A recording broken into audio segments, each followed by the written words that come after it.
My name is Evelyn Carter. I'm 38 years old and I've served in uniform for more than half my life. You need to leave Evelyn. This isn't about your rank. This is family. Those were the first words my cousin Jacob said to me when I arrived at my uncle's funeral in full dress blues, regulation ribbons, and a badge that took me 2 decades to earn. He didn't hug me, didn't say sorry for the loss, didn't even ask if I flew in from overseas. Just that. Just leave. I stood still, heels anchored to the gravel path of St. Augustine National Cemetery, the white headstones stretching out behind him like teeth, row upon row of quiet reminders. It was humid, but my skin had gone cold. I glanced over his shoulder. My aunt, his mother, refused to make eye contact. 2 other cousins looked down at their shoes. No one moved. No one stepped in. And I knew in that moment they had talked about this. Decided this ahead of time. Jacob wasn't improvising. It wasn't about protocol. It wasn't about seating space. It was about power and who they thought had the right to claim it. "I'm not here to make a scene," I said calmly. Jacob's mouth twitched like he expected me to snap. Good. Then don't. I had flown in that morning from D.C., still in uniform from the flight-polished boots cover in hand, carrying the flag that my uncle requested in his last letter. The one no one else even knew existed. But they didn't want me here. They didn't care about the letter, or the flag, or the last 7 deployments, or the nameplate that read Carter just like his. All they saw was a niece playing soldier, a woman with medals they didn't understand, someone who left instead of staying and helping the family. I turned back toward the chapel steps. There were folding chairs lined in the sun, a floral spray, the honor guard, the casket. My throat burned. I could have said something, reminded him I outranked every man standing there. But that's the thing about rank. It only matters to those who respect it. And Jacob Carter. He never respected anything that wasn't earned his way. I nodded, not to him, but to the space between us. Then I stepped away from the funeral of the only man who ever believed in me. The asphalt of the cemetery parking lot shimmered as I walked back to my rental car. Each footstep felt like it echoed too loud, like they all watched me leave and sighed with relief. I closed the door, locked it, and sat in the driver's seat without starting the engine. The air was thick and unmoving, my uniform stuck to my skin. I watched the honor guard move into formation through the windshield, watched them raise the rifle barrels. My ears picked up the faint crack of the first salute, then the second, then the third. Each one hit me harder than the last. He asked for me. I know he did. He had written me in June. A shaky letter full of typos, but no apologies. "If I go before Christmas, I want you there, Evie. You're the only one who understood what service costs. And what it gives. If they try to shut you out, don't yell. Just remember, rank means nothing to people like them until it walks in and gives orders. Love, Uncle Ray." I leaned back, eyes closed, holding the words in my chest like a radio transmission I didn't want to lose signal on. I stayed in that car for the entire service, watched the flag being folded from 100 feet away, and watched it be handed without hesitation to Jacob's mother. Not me, even though he left me his medals, even though he left me the folded note tucked behind the photo from his first tour, the one where he called me general as a joke because I used to set up drills in the backyard with twigs and rocks. I wasn't crying, not exactly.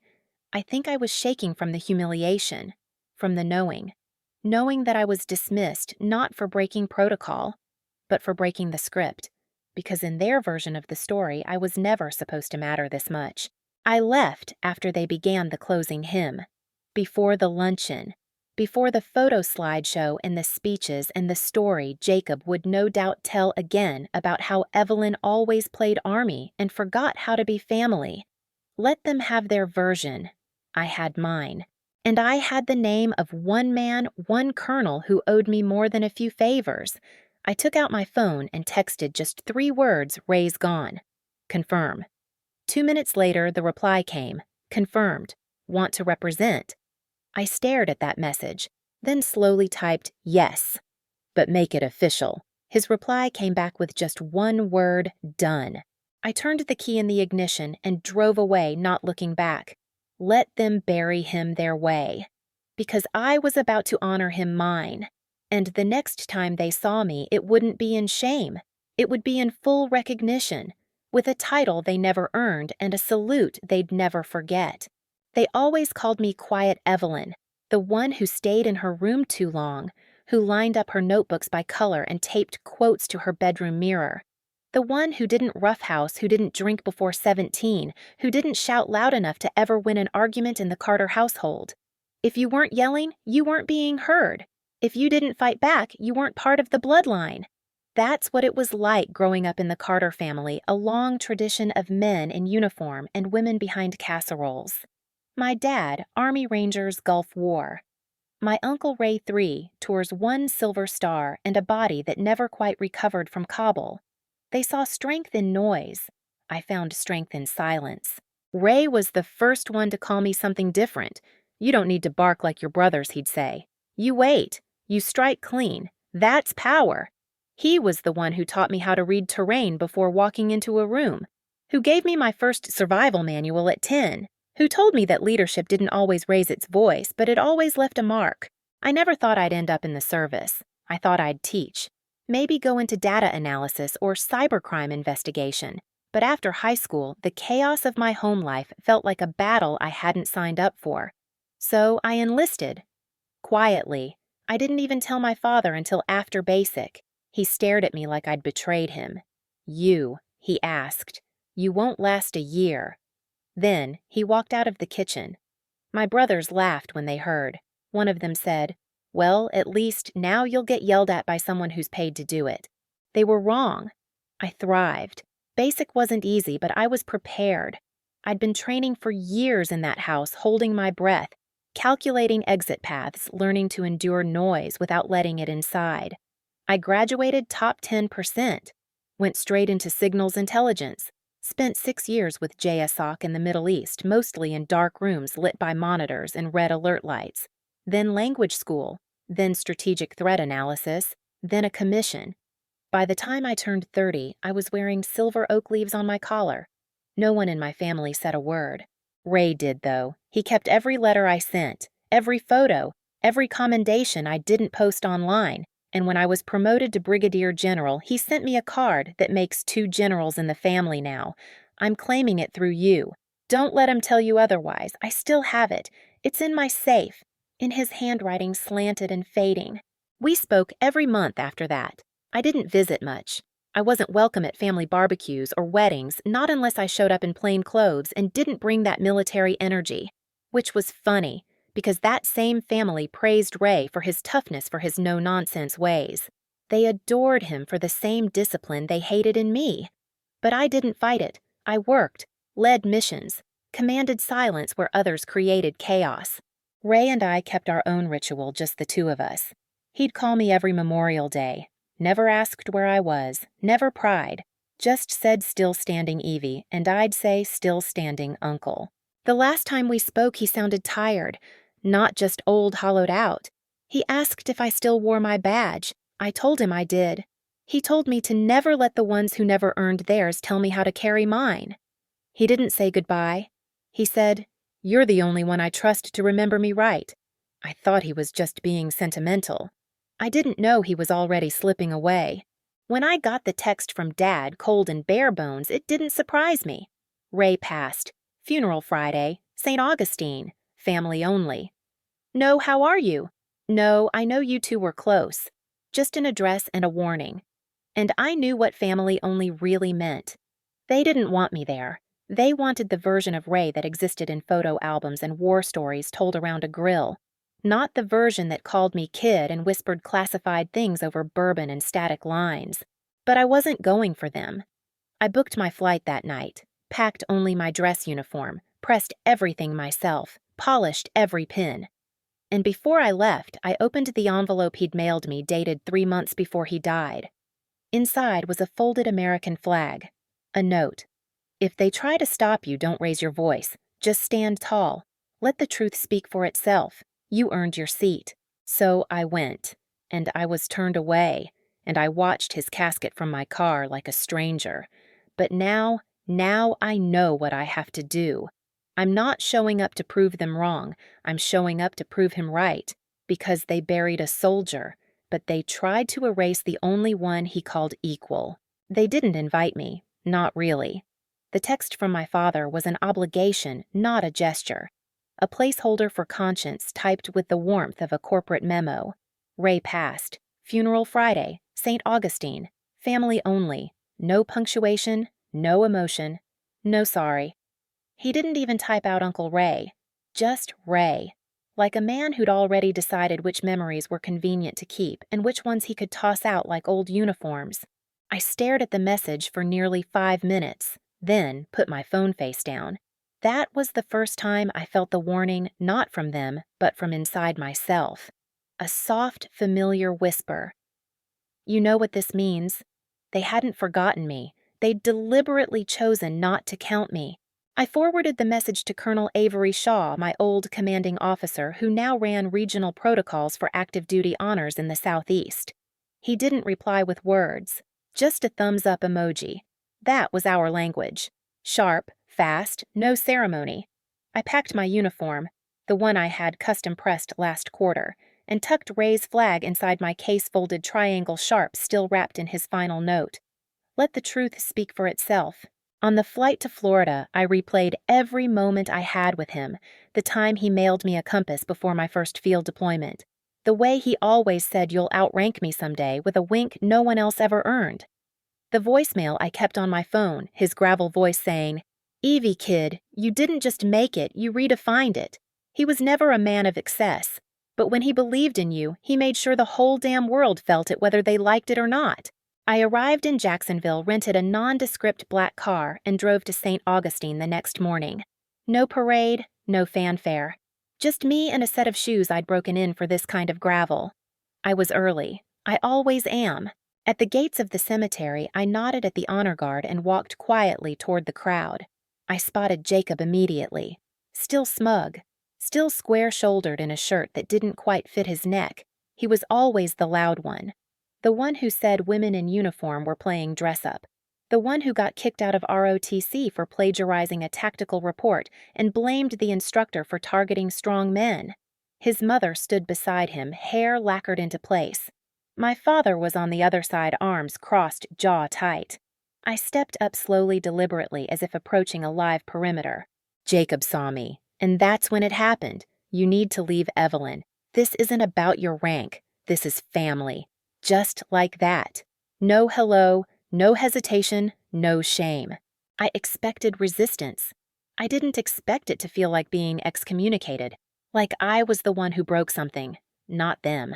I glanced at my father. His eyes didn't even flinch. That told me everything. They hadn't just decided I didn't belong. They'd all agreed on it. The thing about betrayal is it's rarely loud. It's coordinated silence. 1,000 decisions made behind your back and delivered with a smile, a pat on the arm, or a nod toward the gate. I walked away, not because I was weak, but because power doesn't perform for people who already made their minds up. I sat in the car, watched the ceremony through tinted glass, let the shots fire, let the flag fold, watched my uncle get handed to someone who never earned him, and I felt something burn clean inside me. Not rage. Not sadness. Conviction. I didn't call, didn't email, didn't ask questions. I simply filed the request with Colonel Shaw, a request for representation at the official memorial, not as a niece, but as Brigadier General Evelyn A. Carter on active status, the title they never used, the one he never forgot. Shaw approved it within the hour. I didn't tell my family. Let them find out the way they found out about everything I've done too late to stop it. I returned to D.C. the next day, back to command briefings, encrypted correspondence clearances that would make most of them sweat just reading acronyms. I let the silence build, let the days pass, until the notice went public. A regional military memorial in honor of Sergeant Major Raymond Carter, open to select personnel and next of kin. Attendance confirmed by BGNR's Evelyn Carter, Joint Strategic Oversight, accompanied by Lieutenant Col Avery Shaw. They thought they kicked me out of his funeral. What they didn't know, they invited me to his legacy. I stayed in that rental car longer than I should have. Even after the casket was lowered, even after the bugle fell quiet, even after the honor guard marched away with machine-etched precision, I stayed, parked at the edge of the cemetery like some uninvited observer at a private ceremony, which to them I was. The doors of the chapel closed one by one. The white chairs were stacked. The last of the flowers wilted in the heat. I never rolled down the windows. I didn't want them to see my face. Not because I was crying, I wasn't, but because I didn't want them to see how still I was. How calm a person can be when something inside them breaks clean like snapped bone. I watched Jacob walk toward the parking lot with the folded flag clutched to his chest. Not even carefully, he was holding it like a prop, like a trophy he didn't understand. That flag, that wasn't his. Ray had asked for it to go to me, in writing, with his final note, with the trust only someone who's seen war can give to another who's lived through it. They never even opened his personal file, never asked who his next of kin actually was. They just handed it to the loudest Carter in the front row. I could have fought it. I could have walked back up that hill, flashed credentials, cited chain of custody, showed the sealed letter. But you know what happens when women raise their voices in uniforms. They become proof of every stereotype their family already believes. So I did the only thing I could. I stayed quiet. Not in surrender, in strategy. That night, I checked into a hotel off I-95. Nothing fancy. Just clean sheets, strong locks, and a lamp that hummed faintly when you leaned in close. I changed out of my dress uniform, folded it corner by corner, and laid it on the foot of the bed, like armor I wasn't ready to put away. I stared at Ray's flag, the real one still in its case. Still mine. And the note, if they try to shut you out, don't yell. Just remember rank means nothing to people like them until it walks in and gives orders. I held the edges of that paper like it might dissolve. Sat on the edge of the bed until midnight. I didn't eat, didn't shower. I just watched the light on the nightstand flicker against the dark. The humiliation from earlier sank deeper. Not because of what they did, but because I let myself hope they'd changed. That maybe, just maybe, time softened them. But no, they weren't just ignoring my service. They were rewriting it, omitting me from his life like I'd never mattered, like my uniform was cosplay, like I was some distant cousin who sent a card and showed up uninvited. And what burned most wasn't their rejection, it was his absence. Ray would have never let them pull that stunt. If he'd been standing, Jacob wouldn't have dared. He was the only man in the family who knew what I knew, that a quiet voice in a war room can change a country, that a signature on the right form can launch a fleet, that some generals don't shout, they signal. The next morning, I flew back to D.C., didn't text anyone, didn't post, didn't update my chain of command. I walked into my office at Joint Strategic Oversight, nodded to my aide, and resumed briefing prep. Nothing had changed, except everything had, because now I wasn't waiting to be invited anymore. I was activating. I sent one message to Colonel Shaw. I'll attend, full dress, let me know time and protocol. His reply came 3 minutes later, already in motion, you'll be announced. I submitted my official RSVP as B-Gen. Evelyn A. Carter, Designated Representative of Joint Command for SGM-R Carter Memorial Protocol, Flag-Authorized Military Kinship, Class 1 Clearance. No longer niece, no longer just Evelyn, not anymore. They thought they'd taken something from me, but they didn't take the flag. They didn't take Ray's trust, and most importantly, they didn't take my voice. They just taught me where not to waste it.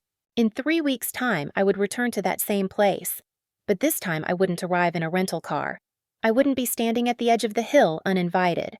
I'd be announced, escorted, saluted, and someone in that crowd would realize what they gave away. Not a woman, not a title, but the only one Ray Carter ever called equal.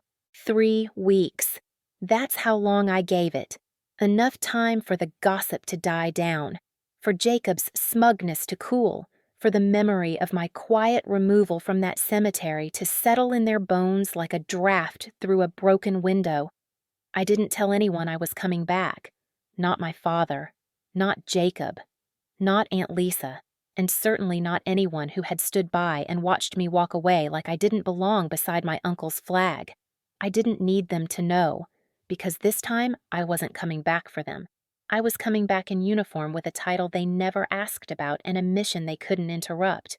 It started with a formal request to represent Joint Strategic Oversight at Sergeant Major Raymond Carter's full military memorial. The moment I submitted the paperwork, it was final.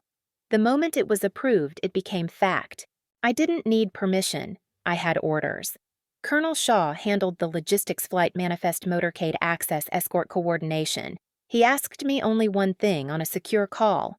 "You sure you want to do this quietly?" I paused, then answered. The loudest things I've ever done started in silence. The morning of the memorial, I stood in my quarters at Fort McNair, pressed my blues myself, aligned every ribbon, checked the crease in my pants with the same attention I'd give to a strike order. The difference this time, I didn't question if I deserved to wear them. I knew, and if they didn't, they would. I boarded the black SUV at 600. Colonel Shaw was already inside in his own dress uniform. He didn't speak much, just nodded when I climbed in. Behind us, another SUV followed, carrying Honor Detail 2 Marines and 1 Army sergeant assigned to handle ceremonial flags. Not the folded prop Jacob took home. The real one. The one I carried to Fort McNair in a fireproof case with Ray's signature on record. The vehicles moved in silent precision through the narrow Florida streets. Locals turned their heads. Children waved. Most didn't know who we were. But they felt it. The black tint, the flags, the formation. We weren't guests. We were the mission. When we turned down the long gravel road toward the memorial chapel, I saw the cars. Too many for just family. I knew what had happened. Jacob turned it into a photo op, a self-serving Carter affair. Let them gather. Let them smile. They had no idea what was coming down that road. We didn't stop at the guest lot. We pulled right up to the chapel walkway. An officer stepped out and opened my door. Shaw followed behind. And then the whisper started. The one you only hear when power walks in without noise. "Who is that? Is that military? Wait, that's..."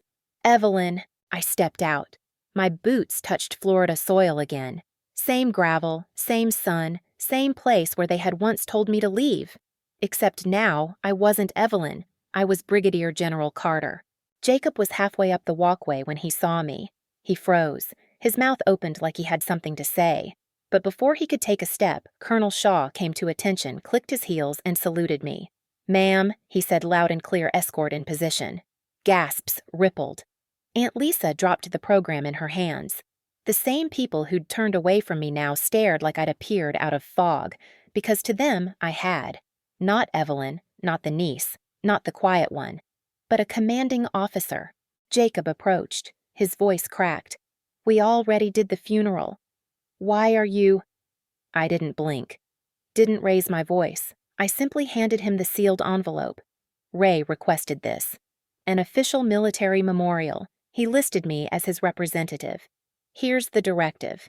He took it, hands trembling. He didn't open it. He didn't have to. Because behind me stood 3 men in uniform who knew exactly what I was. And they outranked him in every way that mattered. I walked past him, each step silent, certain. I didn't smile, didn't gloat, didn't even look back. The same chapel that had once closed its doors to me now opened for me. Inside, I stepped up to the flag. The real one. The one Ray had requested I receive. An honor guard handed it to me with care. And this time, no one stood in the way. No one dared. I held that triangle of stars and stripes to my chest, bowed my head, and whispered just loud enough for myself to hear still standing Uncle. The room went still when I stepped forward. No music, no whispered greetings. Just a shift in the air like gravity had changed. I didn't need to look around to know they were all watching. They weren't staring at the uniform. They were staring at what it meant. This wasn't Evelyn the niece who never visited. This wasn't the family oddity in boots. This was Brigadier General Carter, formally acknowledged by the United States military here on record to represent a fallen non-commissioned officer. I stood by the podium's straight-backed badge reflecting the overhead lights and unfolded the single page I'd written. It wasn't long, just enough. Sergeant Major Raymond Carter was not just a soldier. He was not just a brother or an uncle. He was a protector of something greater than titles. He was a guardian of integrity, of clarity, and of voice. I stand here today not because of family obligation, but because Ray asked me to, and because sometimes truth doesn't wear the face you expect. Sometimes it walks in through the side door quiet, unshaken, and waits for you to notice it.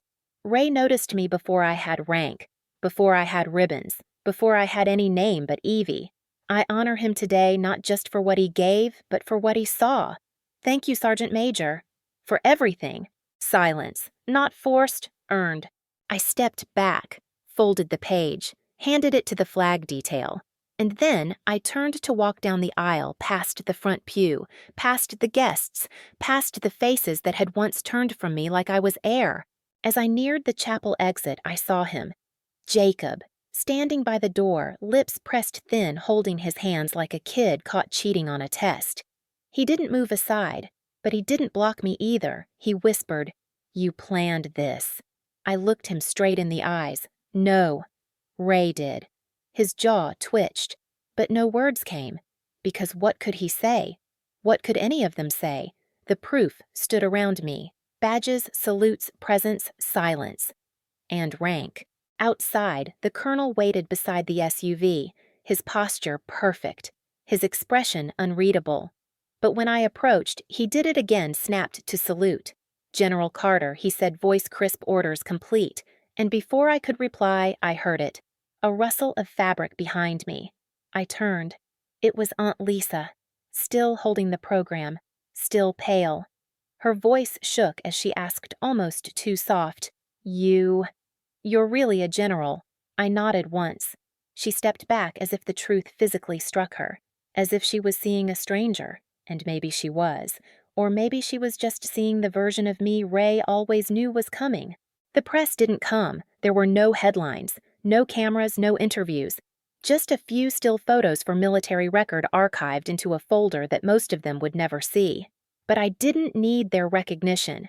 I'd had that long before the title. I didn't come to prove a point. I came to fulfill a promise. Back at the SUV, Colonel Shaw opened the door for me, but I paused before stepping in. I looked back once. Not for them. For him. Ray would have smirked. Maybe elbowed me and muttered, "Told you they'd choke on it," and then probably offered me a cigar he wasn't supposed to have. I smiled, small, private, and whispered to the wind, "You were right, Uncle." They didn't see it coming. And just before I ducked into the car, I caught Jacob still standing by the doors. His shoulders were slumped. For the first time, he looked small. Not humiliated, not angry. Just small. Like a man who thought he understood power until he saw what it actually looked like. We drove off without a word. No celebration. Just the low hum of tires against pavement and the click of metals brushing against the seatbelt. That night back at base, I hung the flag in my office.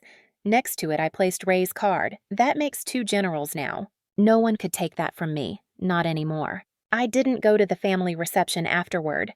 Didn't respond to the messages that trickled in 2 days later, some awkward, some passive-aggressive, all too little far too late. Aunt Lisa sent a text with no punctuation. "Didn't know you were a general wish someone had told us I left it on red." Jacob sent nothing. Back in D.C., life resumed its rhythm. Command briefings, operations reviews, cipher validations. The world doesn't pause just because you finally got the moment they never wanted you to have. But something inside me had shifted. Not a scream, not a victory parade, just a release. Like some invisible weight one I'd carried since I was 13, and first learned what it felt like to be dismissed by blood finally cracked apart and slid off. For years, I thought I had to prove something, not to the Pentagon, not to my chain of command, but to them, my family, to the people who measured worth in volume and presence, not in consequence. I thought if I earned enough rank, enough medals, spoke softly enough, worked hard enough, they'd change, that they'd see me, that they'd call me Evelyn and mean it. But they never saw the war I was fighting, because it didn't have bullets. It had silences, looks, dismissals, invitations not sent, chairs never pulled out. And Ray saw it. From the beginning. He never told me I needed to be louder. He told me I needed to be clear. There's a difference. Loudness demands attention. Clarity commands it. A week after the memorial, I got a message from a young lieutenant on base, a woman barely 23. She said she'd seen my name on a protocol bulletin and recognized it from a strategy paper she'd studied in ROTC. Then she wrote, "I didn't know someone like you existed in the system. Thank you." I stared at that line for a long time, not because I didn't believe it, but because for the first time in years I did. You spend so long surviving the silence that when someone hears you, it almost hurts. But the difference now, I don't need to be heard to know I exist. They didn't want me at the funeral, but I stood at the memorial. They didn't give me the flag, but I held the one he chose. They didn't say my name, but a colonel said it in salute loud enough for every Carter in Florida to freeze. That's how power works when you stop chasing permission. It arrives, it speaks, it holds the room. Not because you begged to be let in, but because you built the floor they're standing on. My office is quiet now. I like it that way. No family photos, no reminder of who should have cared, just Ray's flag, the original one, and his last note framed beneath it. Let the truth speak for itself. If someone had asked me 10 years ago what I wanted from my family, I would have said respect. Now I want nothing, not because I'm angry, but because I'm free. Free from needing to be explained. Free from waiting for a seat at a table I was never welcome at. Free from shrinking myself just so they could feel taller. Let them keep their version of the story.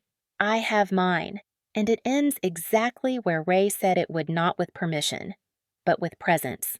And the next time a quiet girl walks into a room full of noise, she won't ask to be noticed. She'll simply stand, and the room will notice her anyway.